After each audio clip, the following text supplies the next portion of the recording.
കൊച്ചിയിലെത്തിയിട്ട് ഞങ്ങൾ room book ചെയ്തിട്ടുണ്ടായിരുന്നത് Edasseri village റിസോർട്ടിലാണ്. അത് എയർപോർട്ടിൻ്റെ തൊട്ടടുത്തുള്ള ഒരു റിസോർട്ടിലാണ് കേട്ടോ ബുക്ക് ചെയ്തിട്ടുണ്ടായിരുന്നത്. 1 ഡേ സ്റ്റേ ആണ് ഞങ്ങൾക്ക് ഉണ്ടായിരുന്നത്. അപ്പോൾ നമുക്ക് റൂം ഒന്ന് കണ്ടാലോ. ഒത്തിരി ആർഭാടങ്ങളൊന്നും ഇല്ലാത്ത റൂമാണ്, പക്ഷേ 1 ഡേ സ്റ്റേക്കൊക്കെ പറ്റിയ റൂമാണ് കേട്ടോ.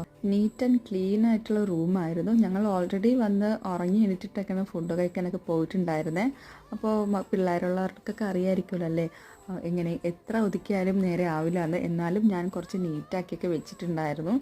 അപ്പോൾ ഒരു വാർഡ്രോബുണ്ട്, ടേബിളുണ്ട്, ബെഡൊക്കെ നമുക്ക് നല്ല സുഖമായിട്ട് ഉറങ്ങാൻ പറ്റുന്ന ബെഡാണ്. പിന്നെ ഒരു ചെറിയൊരു വിൻഡോ ഉണ്ട്. ബാത്റൂം ക്ലീൻ ആൻഡ് നീറ്റായിട്ടുള്ള ബാത്റൂമായിരുന്നു. പിന്നെ പുറത്ത് നല്ല അടാറ് മഴയും നല്ല കാം ആൻഡ് ക്വയറ്റ് ആയിട്ടുള്ള പ്ലേസ് ആയിരുന്നു. അപ്പോൾ എയർപോർട്ടിൻ്റെ തൊട്ടടുത്തായതുകൊണ്ട് തന്നെ എപ്പോഴും ഇങ്ങനെ ഫ്ലൈറ്റിന് പൊയ്ക്കൊണ്ടിരിക്കുക കേട്ടോ. അപ്പോൾ ഞങ്ങൾ വന്നത് എന്തിനാണെന്ന് നമുക്ക് അടുത്ത വീഡിയോയിൽ കാണാം. Children by.